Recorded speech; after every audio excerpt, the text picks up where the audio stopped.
It's time to hit pause on the refugee rush. I'm Brian Lilley with TheRebel.media. Prime Minister Justin Trudeau's plan to bring 25,000 refugees to Canada from Syria in less than 6 weeks needs to hit a big giant pause button in light of the terrorist attacks in Paris. I'm leading the push to have him hit the pause button, but I need your help. We're being told, don't worry, we're only taking refugees vetted by the United Nations. I'll tell you in a minute why this is a bad idea. I'll also tell you about our petition at RefugeePause.ca, but first, let's examine why Trudeau's rushed plan is a bad idea.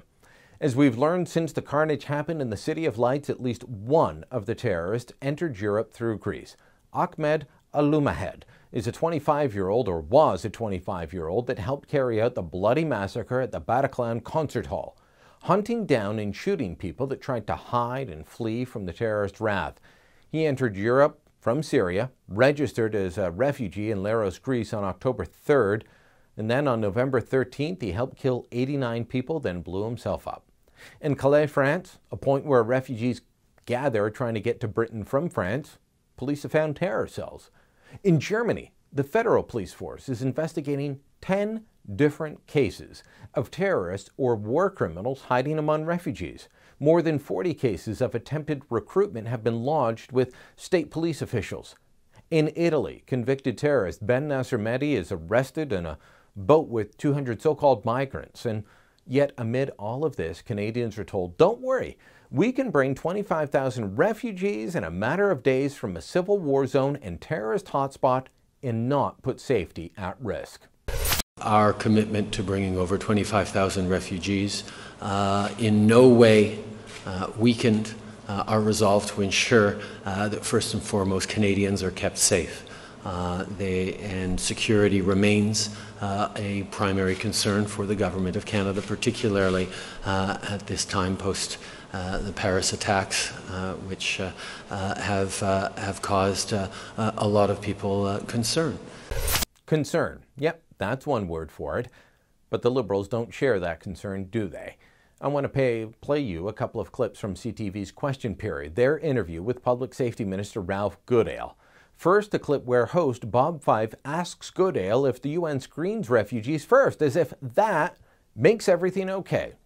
The people that we're bringing in from the camps, they've already been screened by the United Nations Refugee Agency, and then you were screening them as well. Is that right? That's indeed. The UN agency provides the first examination, and then we have our own, and we check all of the available information against all the available databases to make absolutely certain about who we're dealing with. All right, let me explain to you why the UN screening refugees first is a problem.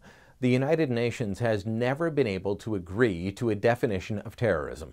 Remember, this is an organization that gives as much weight to the votes of democratic countries like Canada or the United States as it does to Robert Mugabe's Zimbabwe or the theocratic kingdom of Saudi Arabia.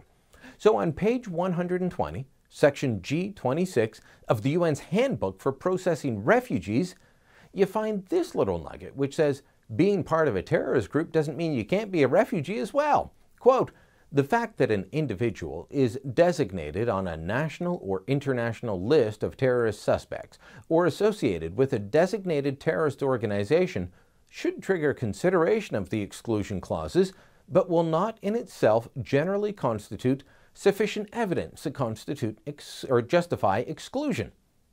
All right, now let's consider that the UN, which outsources the processing of refugees to third-party groups which generally hire locals, doesn't see a problem with being part of a terrorist group and also a refugee. Now we're going to consider also the poll that shows that 31% of those in the Syrian refugee camps in places like Turkey and Jordan oppose degrading ISIS. Are you still feeling safe? Prime Minister Trudeau said the safety of Canadians was paramount, right? I'm not believing him. Why are we going to process refugees here in Canada instead of overseas first? Ralph Goodale admitted that that was part of the plan, that this would happen. And then when he was questioned on the wisdom of the move, because it would make it harder for us to separate the wolves from the lambs, he told CTV, don't worry, we can deal with that later. Now, some of them will be screened, though, on military bases here in Canada. If there's a problem, we know our law makes it difficult to send them back. But our law also provides the authority to deal with them domestically within Canada if that becomes necessary. But the important point is to make sure that the security screening is thorough and competent in the first place. And my officials are working with the immigration officials, with the RCMP, with CSIS, with international agencies to make sure that this is as thorough and competent and effective as possible. Can it be 100% foolproof? Well, nothing in life is 100%, but we're satisfied that the process is strong and robust.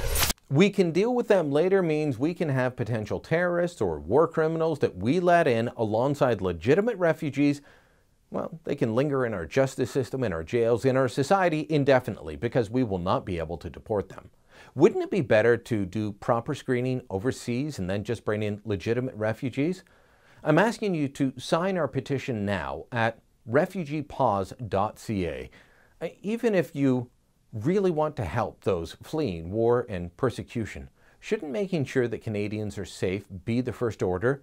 And secondly, how safe will the people that we bring here as refugees, how safe will they feel if we bring in terrorists or war criminals alongside them?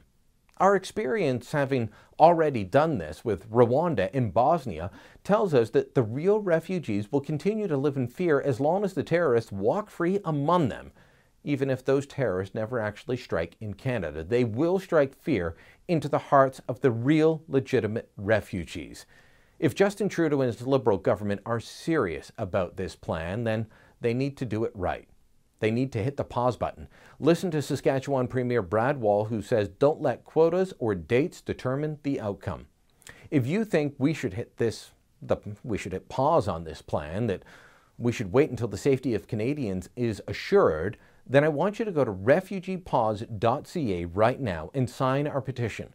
We plan on presenting this petition to Parliament as soon as we can, but we need you to sign now. Let your name and your voice be heard.